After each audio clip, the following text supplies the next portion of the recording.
Welcome to the prestigious forum of the Society for Endangered and Lesser Known Languages.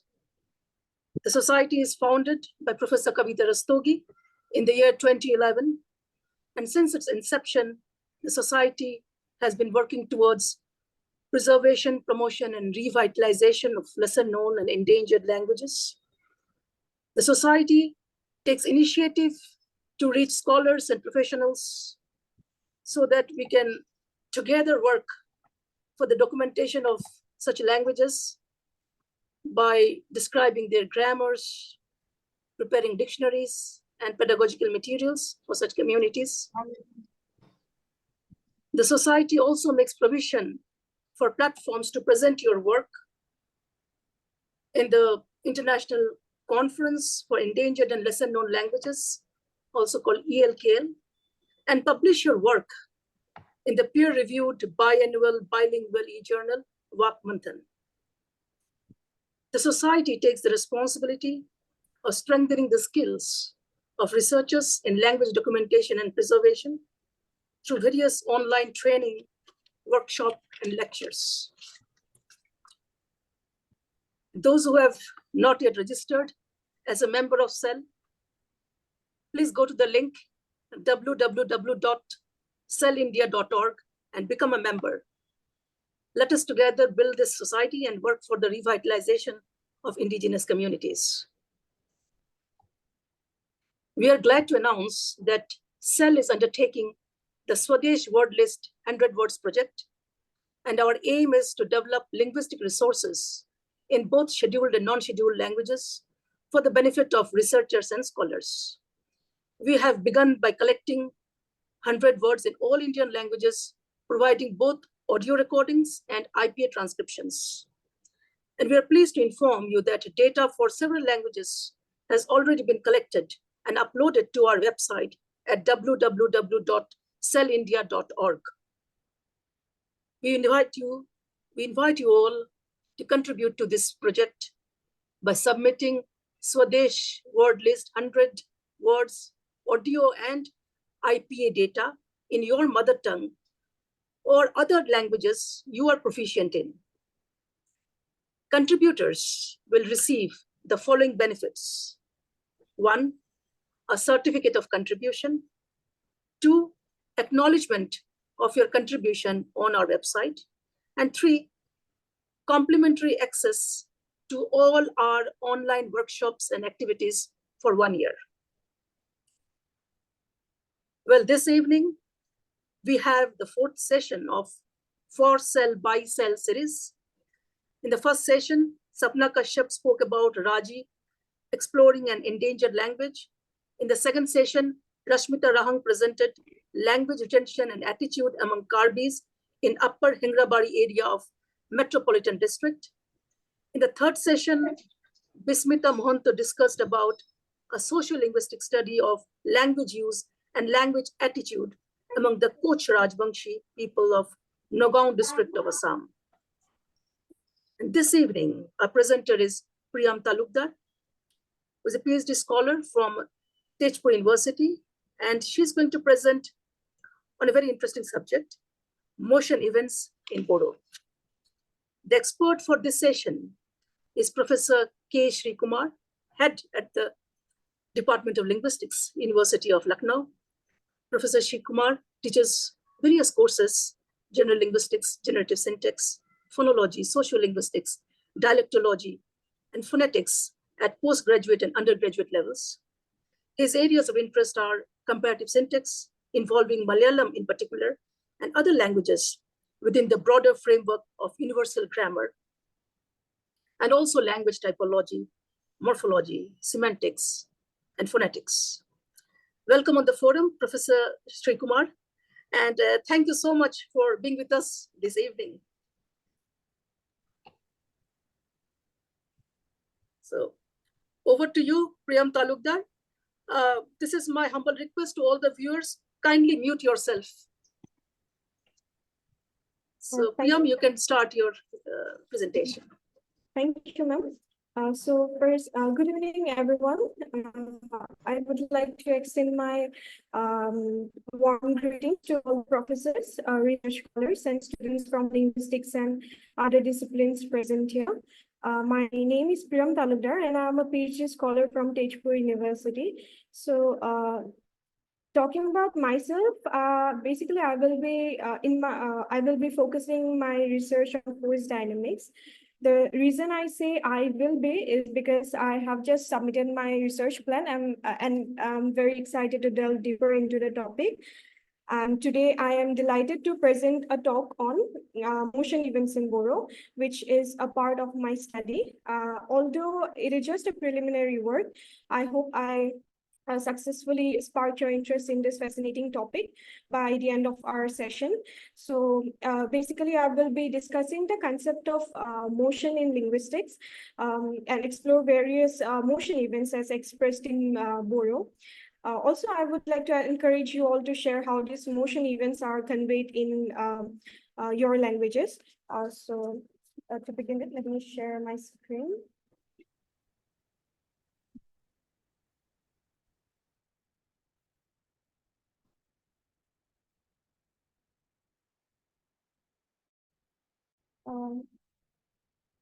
Is my screen visible, ma'am? Yes, yes.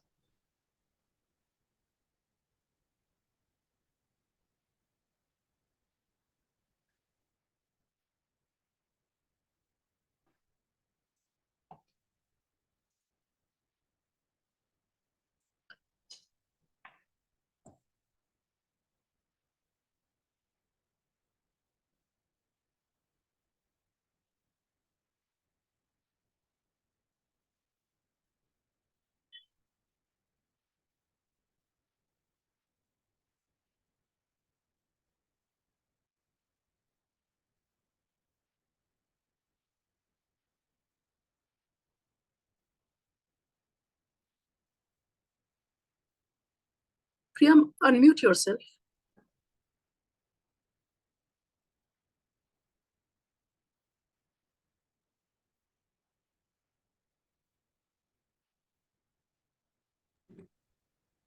Am I audible now, ma'am?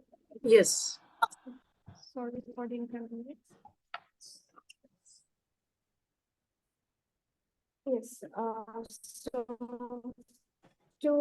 We can go. Yes. What is motion? Uh, Imagine watching a bird soaring through the sky, effortlessly gliding from tree to tree, or picture a dancer gracefully spinning across a stage, each movement precise and intentional. Motion is all around us, from the gentle sway of the leaves in the wind to the bustling car zipping down the highway. It's the essence of life and activity, an inherent part of our daily experiences. So, what is motion? Let me say a bit about motion in physics. The study of motion in physics involves understanding the force that cause motion, the energy transformation that occur during motion, and the principles that govern different types of motion, such as linear, rotational, and oscillatory motion. So in physics, motion is the change in position of an object with respect to time. Scientists study motion to understand how and why objects move the way they do. Motion is described in terms of, like in physics, in terms of displacement, distance, velocity, acceleration, time, and speed. By examining these aspects, physicists can predict how objects will move under different conditions. Um, uh, from a baseball thrown in the air to planets orbiting the sun. So interestingly, these ideas such as the path, the object, or displacement, etc., are also find their place in linguistics. In linguistics, motion is a significant concept as well, referring to how movement is expressed in language. Awesome.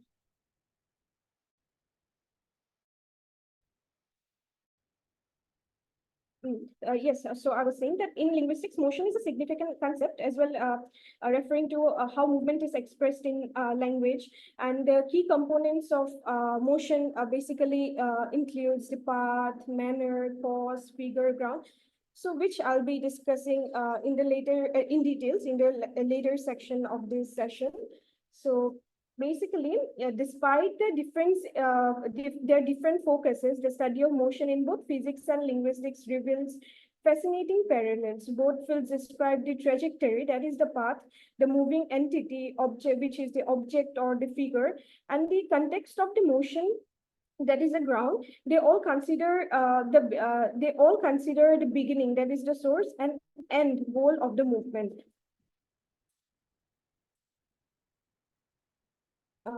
Yes. So what is motion? Motion typically, as I've already mentioned, it typically refers to where an entity changes its position from one point to another in physical space.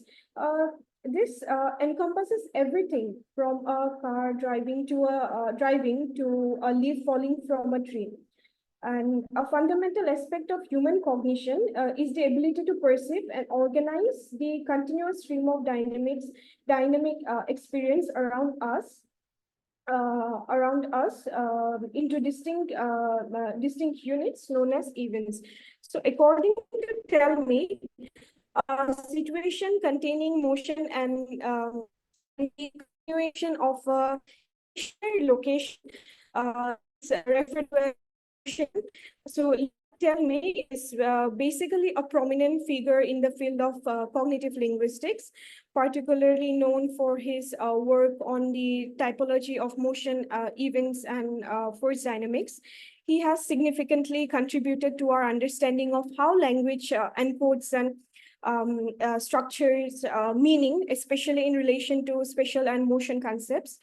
In 2011, he was also honored as one of the three founding fathers of cognitive linguistics at the biannual conference of the International Cognitive Linguistic Association. Also, his work, one of the major work include towards a cognitive semantics. These two volume comprehensive collection of films covering a wide range of topics in cognitive linguistics, including his seminal work on motion events and force dynamics. So basically, according to Tell Me, there are four core components that constitutes a basic motion events. That is the figure, the ground, the path, and the act of motion itself. Also, additionally, there are other core events, that is the manner and the cause, which I'll be discussing in details now. The first component is motion. So we now have an idea what motion is. And the second component is the figure and the ground. So in our visual perception, two important aspects influence how we interpret an image: the figure and the ground. The figure represents the most noticeable element in a visual scene that catches our eye. It stands out from its surrounding due to distinctive features, making it more noticeable. The ground, in contrast to the figure, represents the background within the visual scene. It serves as this. It serves like a supporting context against which the figure is perceived. And the ground typically lacks the same level of salience as the figure and generally recedes into the background. For example, the birds are flying in the sky. If we take the example, the birds are flying in the sky. The birds is the figure, and the sky is the ground. Then we have the path. The path is the trajectory that the figure uses from moving from one to another in the physical space. So, in space. Then we have the manner and the cause. In motion events, manner refers to how the motion is carried out, while cause signifies what initiates the motion. For example, let's take to example the pencil rolled off the table. The wind blew the pencil off the table. In both the examples, the pencil represents the moving object, that is the figure, and the table serves as the reference point, that is the ground. And the term off in the pencil of motion, the verb rolled and blew expresses the motion itself. Also, furthermore, roll, that is the pencil rolled off the table, describes the way the pencil moved, while blew, in example, the wind blew the pencil off the table, indicates the cause, what caused the motion. Then we come to one of the important components of the motion, that is the SPJ schema. So the full form of SPJ is the source path goal schema. So the prototypical, now what is SPJ schema? So the prototypical human movement follows a pattern where there is a starting point, a path taken, and an end point. This can be referred to as source path goal schema. Schema, now I have mentioned the word schema. So what is schema exactly? So schemas are mental frameworks or patterns that help us organize information and understand the world around us. In understanding the concept of motion, which is a fundamental aspect of human experience, involves considering the SPJ schema, that is the source path goal schema, which plays an important role. As we navigate from one point to another, there exists an initial point of departure. Again, to repeat, there exists an initial point of departure, and to arrive at our destination, we follow a path delineated by our movement. In the let's take the example. I traveled from Guwahati to Delhi. So Guwahati is the source and from describes the path element, and the Delhi is the goal. And this image illustrates the source path goal schema as described by Lekhoff and Nunes. This is a conceptual framework used to understand and describe motion, whether physical or abstract. So there is a source location, which is that is where the motion begins. It represents the starting point and the trajectory of the motion. Then we have the path, trajectory of motion. The path here represents the route taken by the entity, the figure, also known as the trajectory from the source to the goal. And the path can be curved, straight, or taken in any shape depending on the type of motion. Then we have previous locations. These are points along the path where the moving entity has been at earlier times. Um, they provide a history of the motion up to the current point.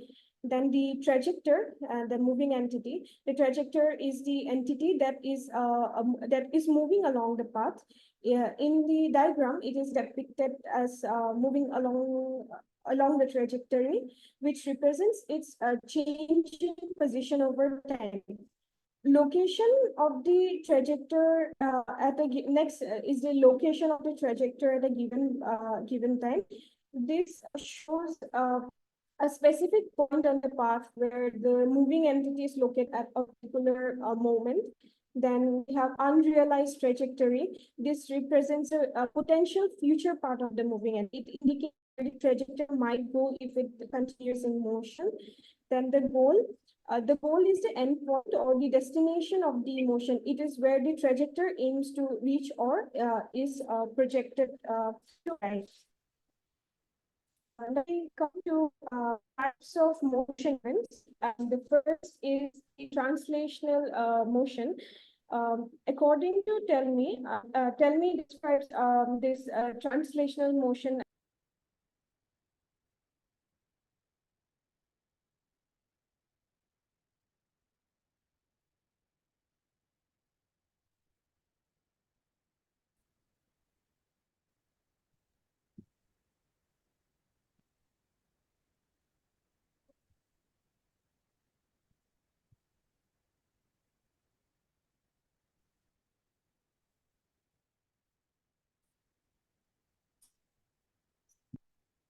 Am I audible? Yes, yes. Hello. Yes, you're audible. So, translational, now we come to types of motion events. The first is the translational motion, which tell me, it denotes motion of an object whose location in space make a change. Um, uh, as previously discussed, a motion even encompasses six basic components. The initial four, namely the figure, the ground, the path, and the motion, are the internal components, and the manner and the cause are the external co-event components. These components collectively contribute to the comprehension of a translational motion, and this let's take example, like the boy hobbled into the room, and I traveled from Guwahati to Delhi. In both example depicts a translational motion in English, where entities change position in physical space. So, translation motion event is considered to be the prototypical motion event. So here, the examples of translational motion event in Boro are given, where the first is the pen fell from the table. The second is the child went inside the house. In both the cases, the figure changes its position from one space to the another in the physical space. Yes. Next, coming to path conflating motion. The motion verbs that includes path of motion in their lexical meaning are path conflating motion verbs, according to Nakazawa, 2007. For example, let's take two examples, like enter and exit, which encode not only occurrence of motion, but also specific path information within their meaning. These verbs inherently express the direction and manner of movement in relation to a specific location, like entering into an enclosure or exiting out of it. In simpler terms, in path conflating motion, what happens is that a single verb encodes both the main action of the motion and the specific path of the motion.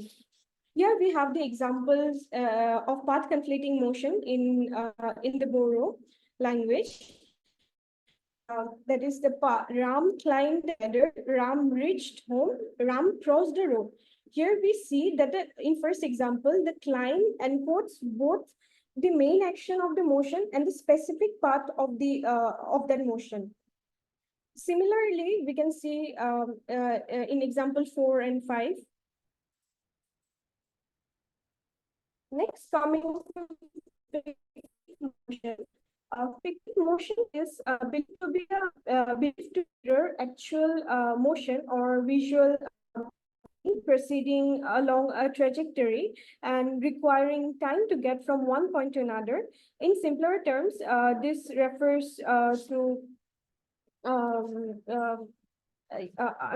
in simpler terms, it refers to the use of motion verbs in a situation where there is no actual physical movement. This is one of the interesting motion type of motion event.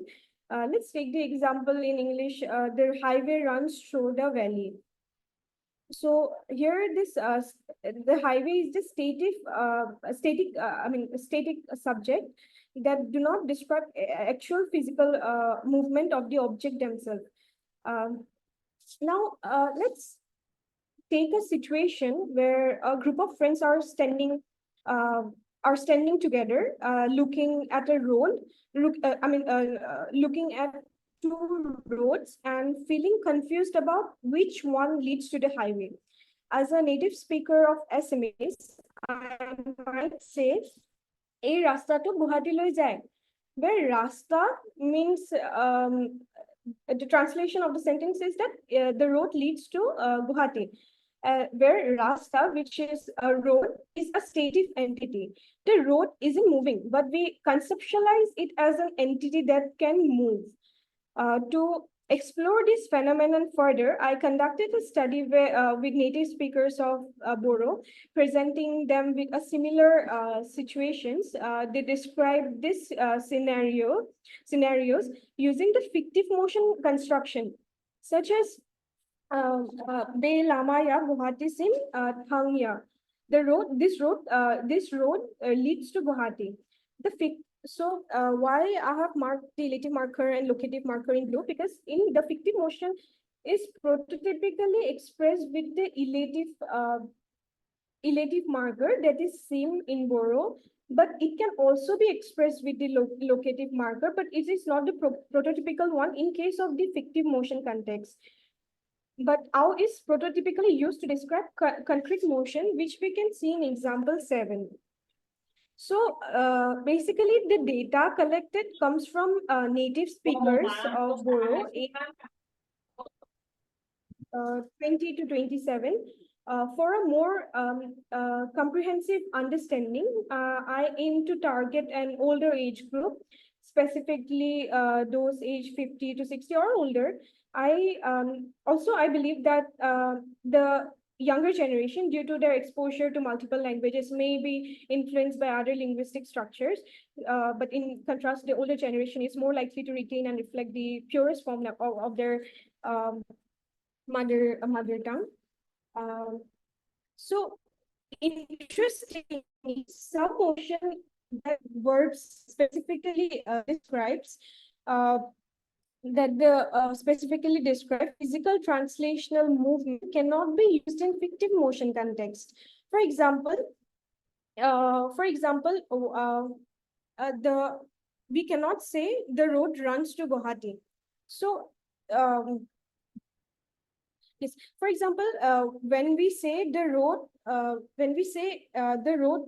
goes to Guwahati, we cannot say the road runs to Guwahati in the same way. From this, we can attribute to how different verbs encode various aspects of motion and the constraints they impose on our conceptualization of fictive motion. So in example 7, the verb car that is run is not compatible in the fictive motion construction.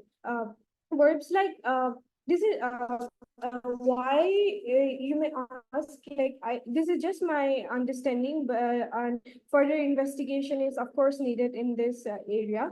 So what I think is that a verb like run inherently carries specific semantic features related to the manner of motion, often implying a dynamic self-propelled movement.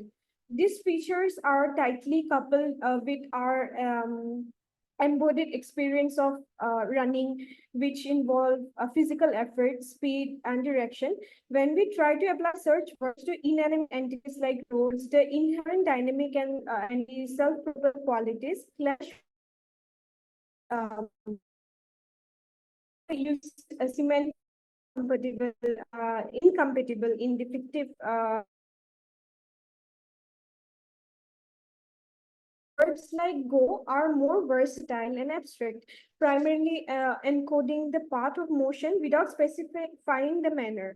The verb go can be used to describe various types of movement, motion or movement, whether self-propelled or not, and thus is more adaptable in fictive motion context. And in saying the road goes to Guwahati, in saying the example, when we say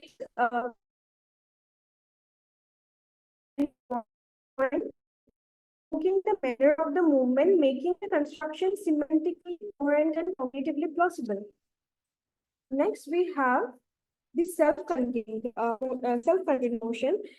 So according to Tell Me, in English, there are certain motion words categorized as self-contained. So self-contained refers to a situation where an object stays roughly in the same place, but does undergo external change or movement. It is one of the interesting type of motion, even as we can see that the object doesn't changes its position from one location to another, but stays in the exact location. Here, the examples of self-contained motion in Boro is given. The first is the top is spinning on the table, and then we have the fan is spinning because of the wind. Now we come to the topic cause motion construction. In cause motion construction, an agent is important.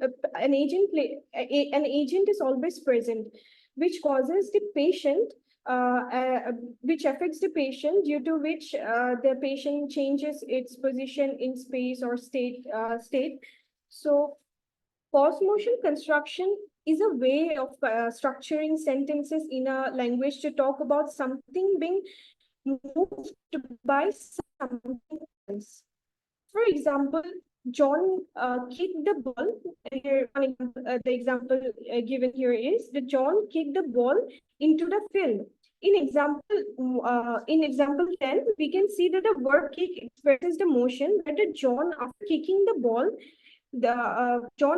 the ball, the ball moves from one position to another, and the verb in example 10 is also considered to be a verb of motion that can appear in cause motion construction, while there are verbs like laugh, normally considered as the intransitive manner of speaking verb. For example, the crowd laughed at the clown. This examples were given by Goldberg. So, so yes, yes, while there are verbs like laugh normally considered as intransitive manner of speaking verb, for example, the crowd laughed at the clown, but this intransitive verb can also sit in a cause motion construction, like the crowd laughed at the clown.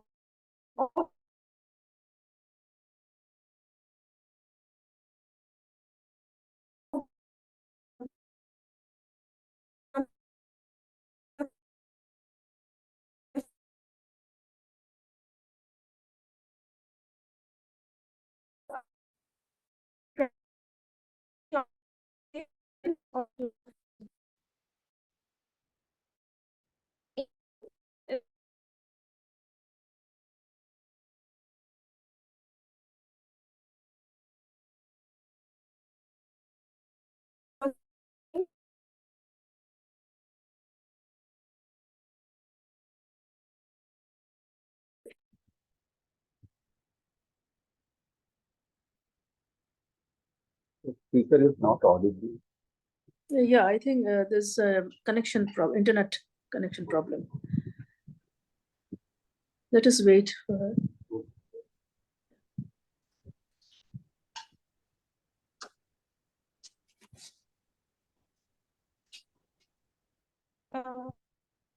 Am I audible, ma'am?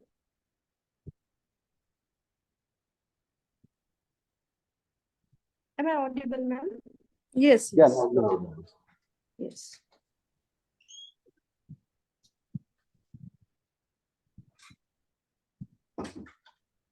Yes, I was in causal chain. So, so I was saying that in discussing the cause motion construction, causal chain plays an important role. So, Slides are not visible. The slides. sorry, ma'am. Priyam, the slides, you cannot see the slides.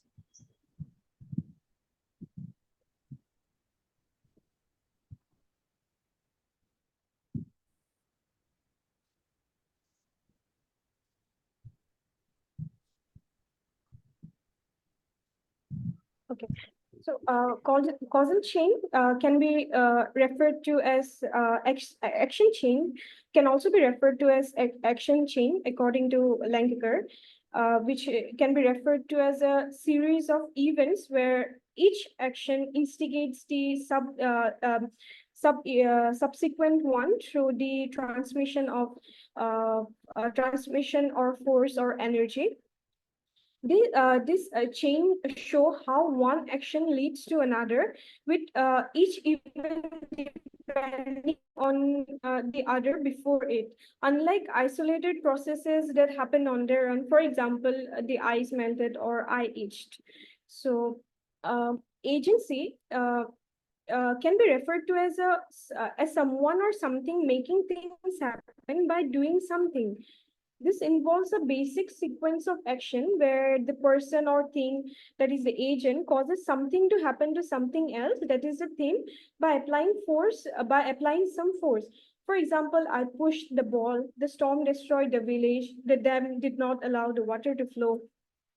In a more complex situation, there is a longer sequence of actions involved. This happens when we use an instrument for say, I mean, this happens when we use an instrument to affect something else.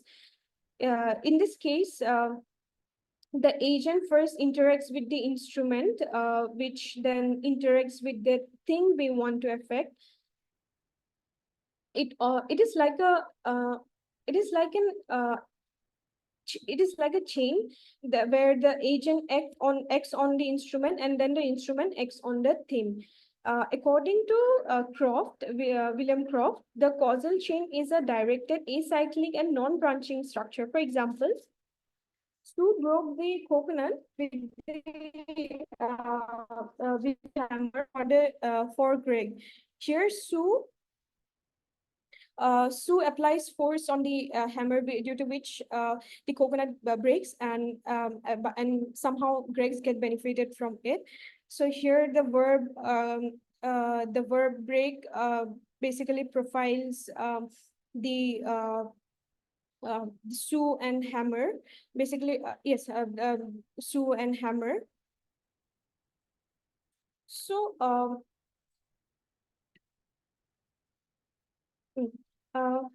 I I have mentioned just now I've mentioned okay, so also in this example we can see the Sue broke the coconut with the hammer. One event causes the another event to happen. So in this case, Example 14.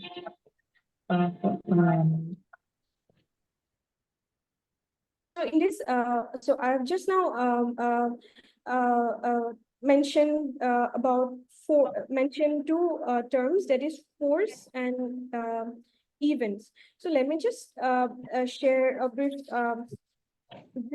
idea about what force is, or what force dynamics is. So force dynamics refers to an interaction and transmission of force between entities. In linguistics, it is often manifested in how subject and objects are realized in sentences, reflecting the dynamic relationship between the event. And event causation, on the other hand, pertains to the causal connection between events or action. It basically influences the construction of a complex sentences and the interpretation of causal relationship within them. In the context of language, force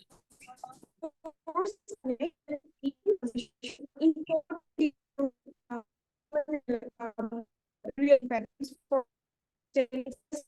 example, like car knocked over the statue. Uh, Here, the force dynamic typically dictate which entity, that is the car, exerts force, and which entity, that is the statue, undergoes the action.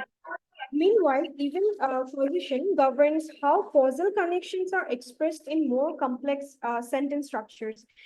As broke the coconut with the hammer for great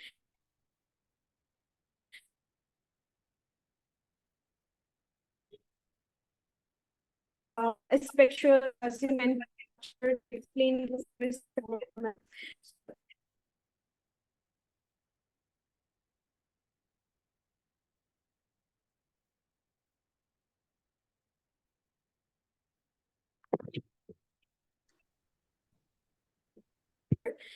And force dynamic relations such as transmission of force between participants.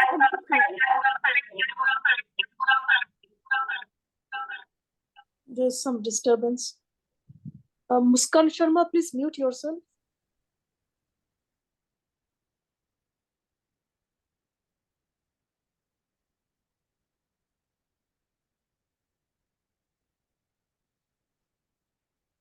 So I was saying that force dynamic relations such as the transmission of force between participants are thus considered to be analogous to even causation between the sub-events of the participants. Um, in the above, in this figure two, which represents a causal chain, which is a causal chain representation of example 13, that is the Sue broke the coconut with the hammer.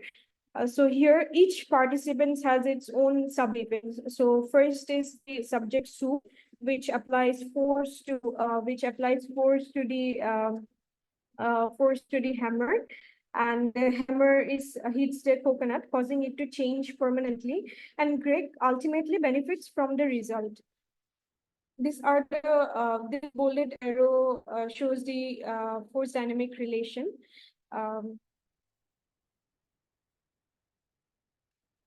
Next, we have here we have the cause motion construction in the Boro language. So first we have Ram threw the letter outside. We Ram on the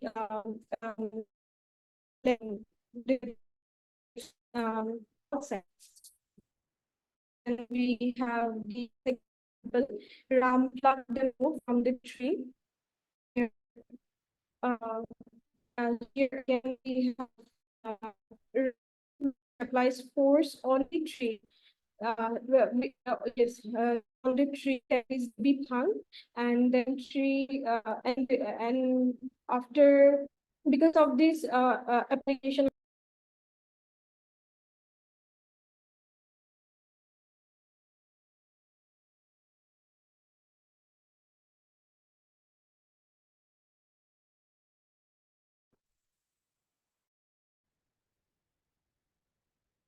Yes, so Ram plucked the mango from the tree. This is the second example of the construction in Boro. So first force on the tree, that is the big fung, and the application of this force, some mango gets affected, it gets plucked. Then we have example, Ram plucked the mango from the tree for Sita. This is the color chain representation of example 16. The difference between 15 and 16 is that the example 15 just includes the antecedent oblique, and the 16 includes both the antecedent and the subsequent oblique. Now, let me talk a little about typology of motion events. Motion events are a situation containing a movement or the maintenance of a stationary location. Telmis' work on motion events have focused on directed motion events, and his studies aim to understand how different language and code combine the path and the manner of motion within a single sentence. Then Tony was the classification system based on how languages typically express path, and tell me proposed that he classified languages as languages in S-frame languages. Manner is usually conveyed in the verb, while show the verb, and the verb usually involve particles or verb affixes. Conversely, verb frame languages typically encode path within the main verb itself, with the manner expressed separately, often through a junk clause or another satellite. Telmis' categorization of languages into S-framed and B-frame has faced yes, has faced criticisms due to languages that do not fit into these categories. So Slobin then, for example, suggests a different classification for languages that use serial verb to convey both manner and path, calling them equivalently framed languages. Similarly, Ameka and Esegbe proposes a classification scheme that identifies three types of languages. So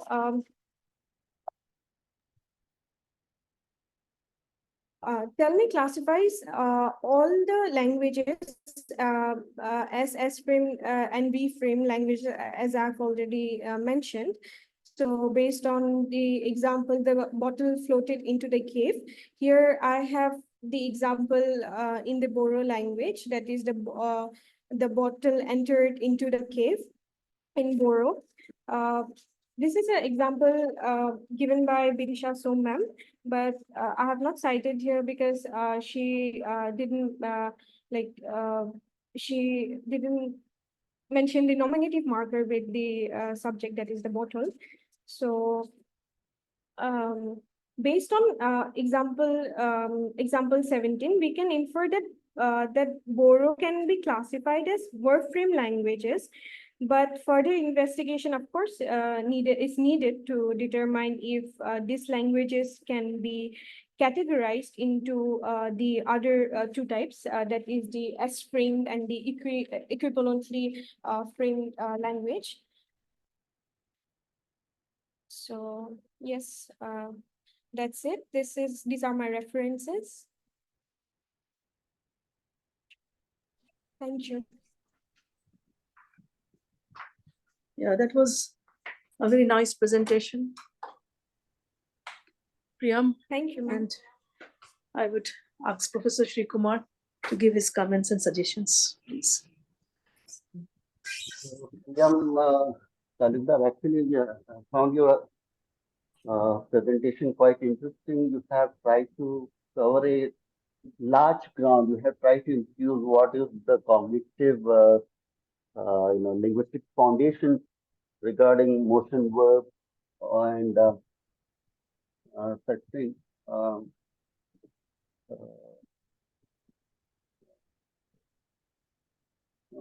You have talked about frame, right? Like initially uh, you said that any motion which involves translation, we call it translational motion, Yes, sir. where you Translational have motion. displacement from one location to another. That Nice. encompasses a schema wherein you have a source, path, and goal, right? Yes. Uh, okay, that is the basic schema, and keeping that in view, Tami talks about the different, uh, framing possibilities regarding motion. Like you said towards the end, that languages may be typologically classified as either cyclic framed or verb framed. Okay. So keeping that in view, what would be your conjecture about Bodo? Would it be a cyclic framed language or a verb framed language? Uh, Uh, of course, you mentioned it could be treated as a verb framed language. What is the reason why you uh, suppose that it could be a verb framed language?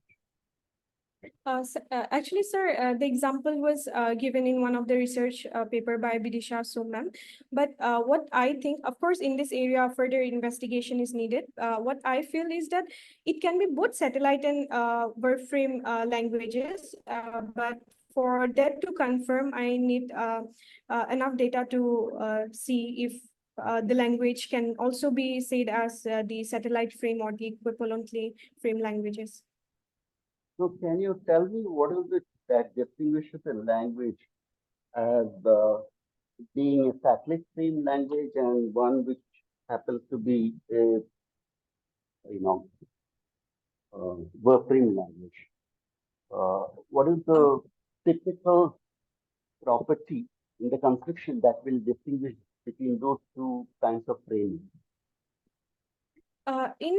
Sir, I've mentioned that in verb frame, what happens is that the path and the main motion verbs also include the path. But in satellite frame, the language use a different satellite to express the path of motion. Hmm. And what will be the expression of goal in a verb frame language? In most of the verb frame languages, how will they be Sir, expressed? can you repeat the question? What will be the expression, or what would be the way the goal of motion gets realized in a verb frame language? Sir, for that we need an extra clause, sir. In No, if it is in terms of simple case marking, what would be the exponent for goal? sir, you are not audible, sir. Can you please repeat the question? No, if it is expressed in terms of case marking for the goal, then what would be the exponent for Uh, goal in a verb frame language? The case marker remains the same, but it requires another verb, Like which if is not you required in this satellite frame. suppose you want to say I went home. No, no, no.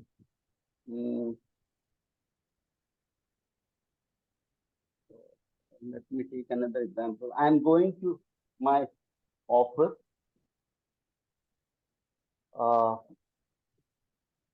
Suppose if it is said in Bodo, then what would be the case marker on gold there? Sir, can you repeat the example? Suppose if I say I am going to my office, then Sir, I have to take notice, right? I'm going to my office, right? What is the goal there? office. Okay.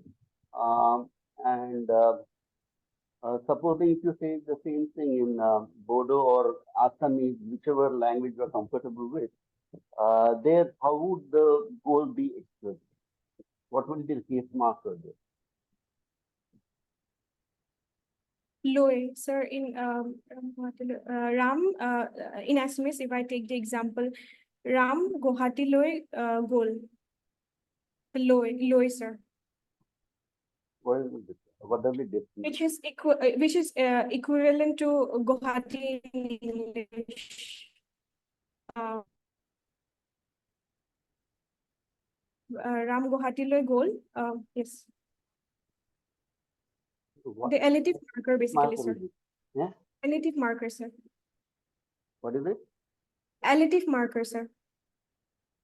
Elective marker. Is it elective or is it a simpler case marker? Sir? Sorry. Elective, maybe what you have in English could be termed as elective, perhaps I'm not very sure. But it is direct, you have a marker 2 in English, right? So wherever you have directional goal with 2 in English, they get expressed in Assamese and Hindi and all with locative case marker.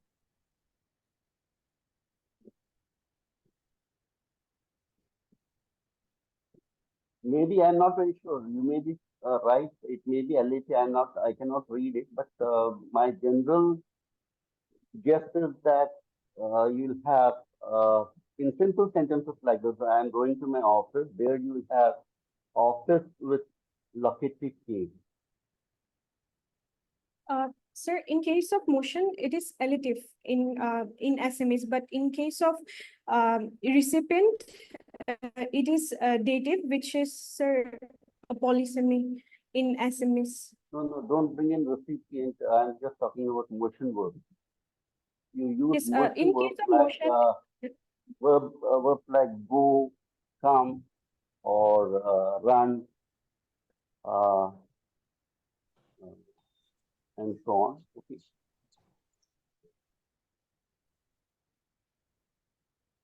What are the types of motion verbs? What sir, are the can you, types of motion verbs? What are the sir, different types of motion verbs? There are two major kinds of motion verbs.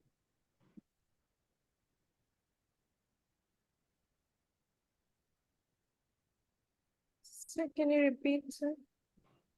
No, there are two kinds of motion verbs. Sir, am I audible, sir? There are two Yes, kinds of yes. motion verbs.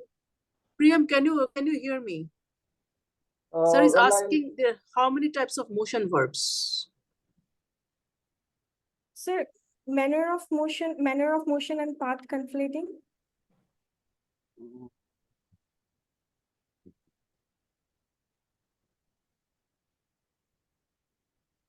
yeah, manner of motion verb and not path conflating. It is the directional verbs. All languages have verbs which are directional and manner verbs, right? Now, languages would differ in terms of whether path would be, conflated with the verb or it is expressed as cyclic elements.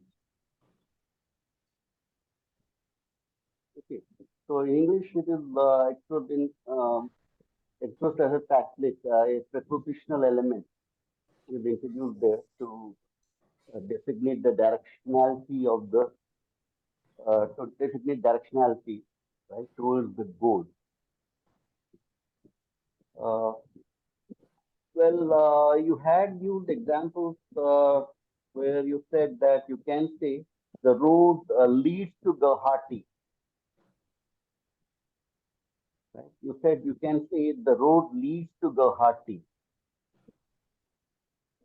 The example was, I think, 11 or something. I'm not very sure. Yes, sir, inflective motion. Right, you said you can say the road leads to Guwahati, and the verb lead may be something like the verb go or something, isn't it?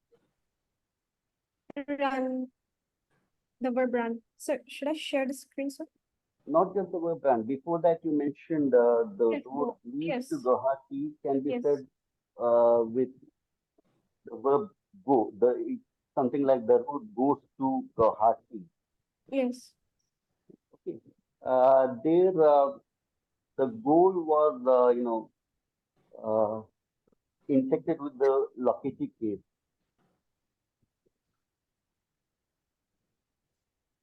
Yes. Okay.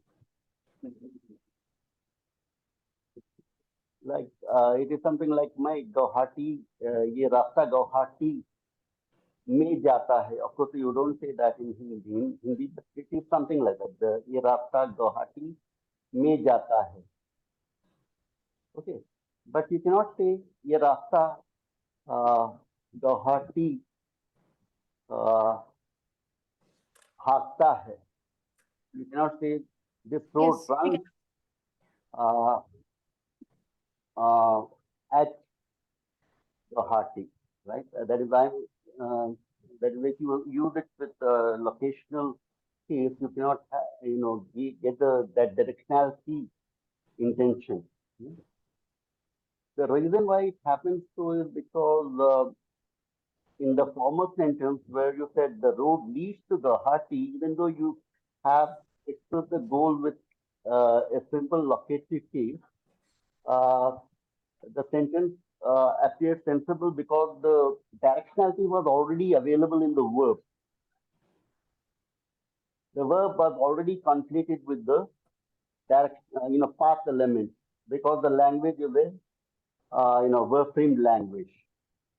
But manner verbs don't have that path element translated into it. So therefore, when you say the road runs at Guwahati, the motion will be, at the same place. It will not be Yes. directed towards the goal.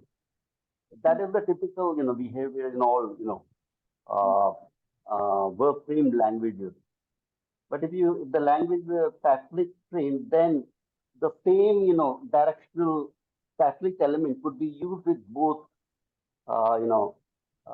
directional verb as well as with manner verbs. You can say the road, like you can say I ran home, and also I can say I went home, or you can say I went to my office and I ran to my office. Both are possible where with the with directionality, right? That with the directionality reading is there available in both.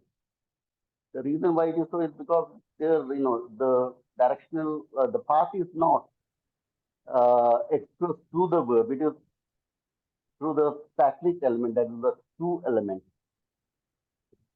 Okay. Yes. So you need to pay attention to that, facts like these when you talk about the typology of motion work. Then there was one interesting example in your presentation. When you use the verb climb, uh, Sir, when you use the verb climb, yes, yes, like sir. John climbed the stair or the John climbed the ladder, Art conflating. right? There you have a transitive configuration. Uh, that uh, John climbed the ladder. Ladder is taking accusative case. It is not appearing with locative. Yes, sir. So perhaps you have to work out what is the semantics involved there. Yes, sir. Perhaps it is not. You have to think about whether it is the indicating directionality or something else. Uh,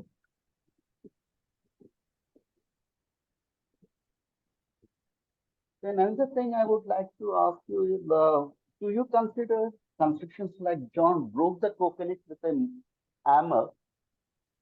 John broke the coconut with the hammer for grain. Does it involve any kind of motion? Yes, sir. How? The John first, no, sir, not exactly. No, no motion is involved in that case. John brought up, no, sir. Plain cognitive construction. It Just, doesn't involve just any kind of causation, motion. sir. It's a plain causative construction. It doesn't involve any kind of motion in the sense in which you understand motion, right? It's not a translation motion. It doesn't So, involve a, yes, sir. It's a translational motion. yes. Hmm? That is, you don't have a replacement It's from a one point to another. You have, sir. So it's a model to implement causation, like he pushed the car to the market. yeah, in push the cart, there is movement involved, but not in John broke the coconut with the hammer for weight. Yes, sir. Yes.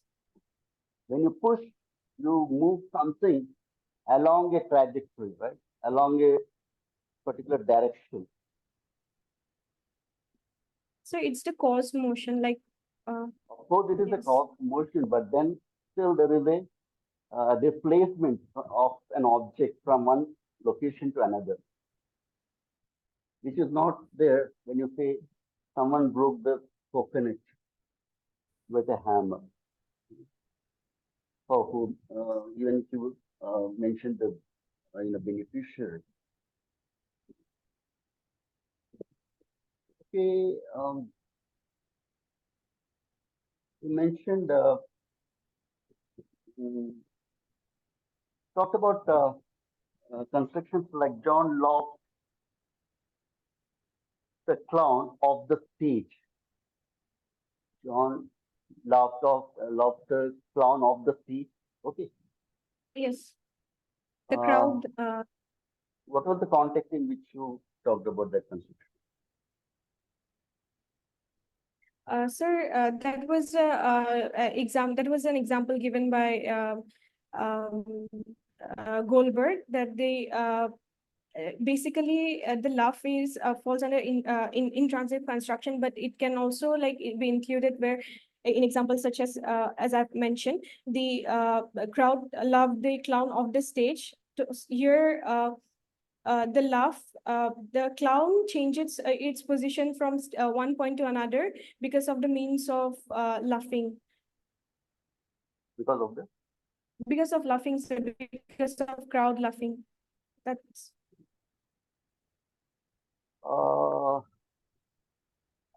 what is the name associated with that kind of a construction? a cost motion If construction. you have read Goldberg, he might have talked about it, I suppose. What is the kind of construction that is called? In What is that the name example, given to? Yeah. sorry. So no, I just wanted to mention that laughed laughed verb is construed as having a causation in the example that I provided.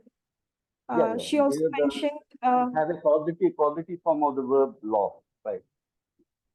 John laughed and John loved the clown.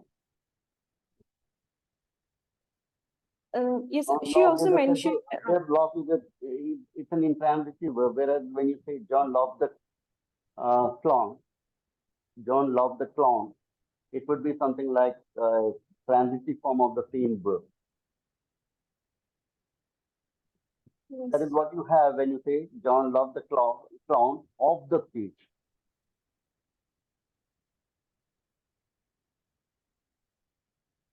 So she also mentioned examples like so basically it's a cause motion construction. She also mentioned example like he sneezed the napkin of the table. Hmm? She also mentioned Goldberg also mentioned example like he sneezed the napkin of the table. So basically Yeah, these of are the just table. cause motion constructions, sir. Constructions. Yeah, those are also kind of motion constructions, and the motion, the idea of motion is expressed in those constructions by way of particles. These constructions are called as particle constructions, right? And you can see that in English, the particles carry the idea of motion. The particle like of, right? And um, uh, something like you can also say the John threw the letter out. John threw the Yes. John threw the letter is a simple transitive construction. But if you say John threw the letter out, right? Their motion is also involved there. You are saying like the letter has been thrown out. There is a goal involved there. Like which you can also spell out. You can say John threw the letter out of the door or out into the open or something like that, right? Now, just try to uh, uh, imagine sentences in your own language which translate these kinds of constructions where you have particles, right? Like John loved the clown off the stage, Yes. or something like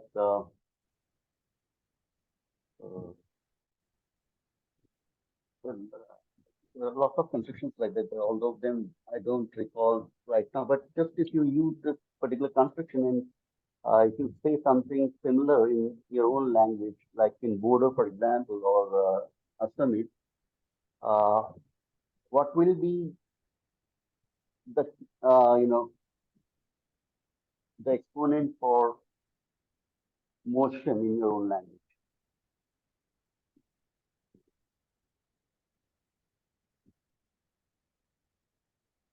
Can you think of a simple example?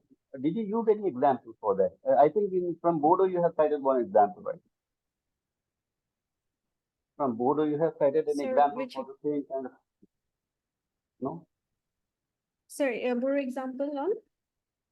I think you have mentioned a board example with this kind of construction, like John Locke's clown of the speech. Uh, Not exactly, sir. I've just mentioned the cross motion constructions in Boro, taking 3 examples. Okay, then no, given that the I will, language is given that the language is supposed to be verb free, then the particle will be whatever is getting expressed to the particle in English, right? That will be conveyed through a verb in a verb frame language. uh, Okay, and have you also considered examples like John hammered the metal flat? sorry, sir. Have you looked at examples like John hammered the metal flat or John walled the utensils clean?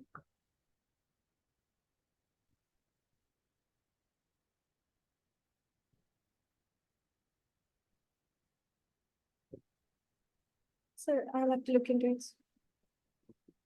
Okay, those also will be, constructed in accordance with whatever is the framing that is relevant for the language when you consider motion verbs. Okay, these are some of my, general observations. It is good. You have to, yeah, you can uh, uh, look further into whatever you have been looking at and come out with some truthful, Yes, sir. results. So, congrats for doing a wonderful presentation. Thank you, sir. Thank you for your valuable feedback, sir. Thank you, Professor Shikumar. Thank you so much. Anybody else who would like to make any comment or suggestions from the viewer's point?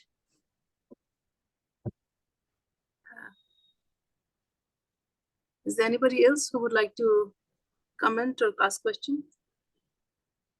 I would like to give some Yes. Sure, suggestions Monali, to, go ahead. yeah. Go ahead. Since Boro is a verb final language, and also Boro has plenty of deictic markers as post-verbal suffixes. So if you compare only with the the model languages like English and Assamese, you will be missing out on a lot of semantic features of the motion verbs in the Boro language. So I think as you have very less data to present in this presentation, it would be good for you to look into lots of data.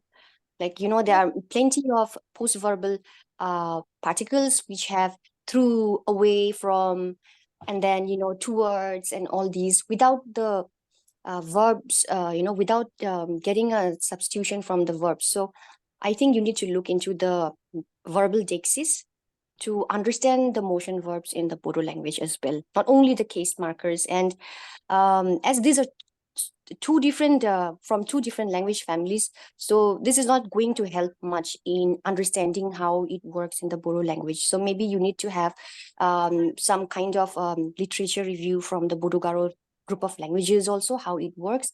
I think Krishna Boro has also worked on it, so it would be good for you to look into the theoretical perspective of motion verbs from those works as well. That's all. Yeah.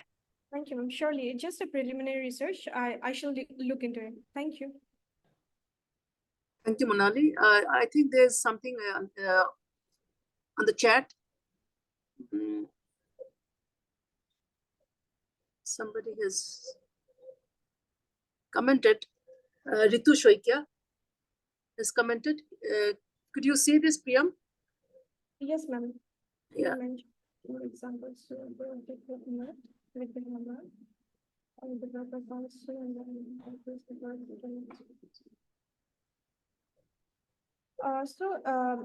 I mean, in example like Sue broke the coconut with the hammer, the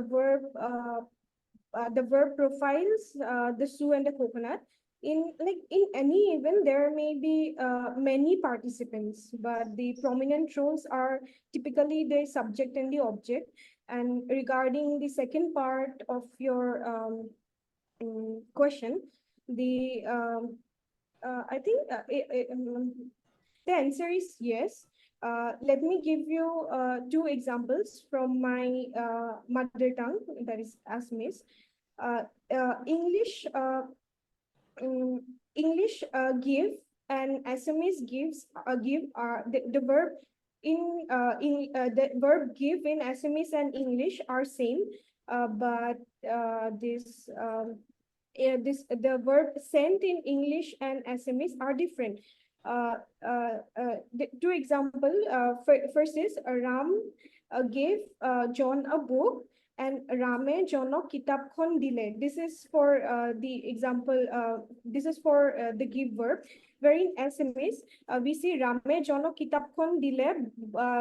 All the participants are profiled by the verb. This we can know from the case markers, but if we see the example, Rame Jonoloi kitabkhon pothiale, there we Jonoloi, that the Jonoloi becomes the dative, and only the Rame Jonoloi Rame Jonoloi. Yes, only the John and kitab are marked. So yes, I hope I have answered your question correctly.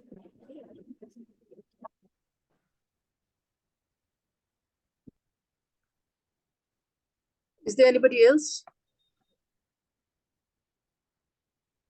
Any questions? Priyam, I would like to, okay, someone is asking, well, Muskan Sharma, I'm curious about example 14. Example of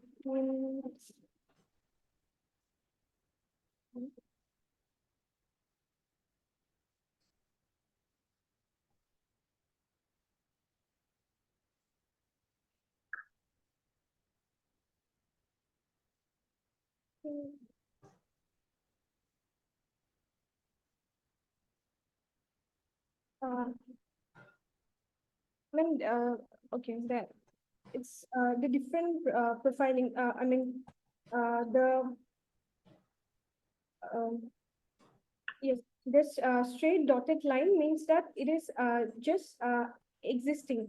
No, there is no error because no error because outside can be referred to any location that is it is relative. For example, if we say he threw the letter in the pond, which denotes an absolute location. The arrow denotes basically the arrow denotes the permanent state.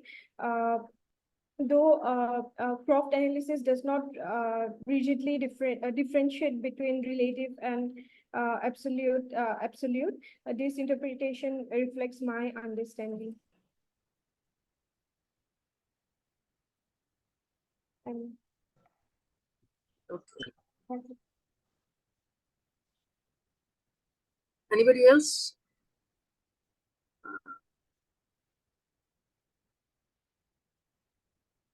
Yeah, Priyam, I would like to tell you one thing, that even in Thai Kadai languages, motion verbs are very interesting. We have directional complements. So like come is like moving towards the source and go is moving away from the source. So as for instance, if I give you an example like this, my mother fed me. So there will be a verb come at the end of the construction that is moving towards, the action is moving towards the source. And if I say my mother fed others, then there will be using the verb go. So this is very interesting. You can also look into the examples of Thai Kadai. okay, ma'am. Yes. Yeah. Interesting. Anybody else, or should we close the session? Thank you, Professor Shri Kumar. Thank you for being with us. Thank you, everyone. Thank you, Priyam. Wonderful presentation and best wishes. Thank you, viewers.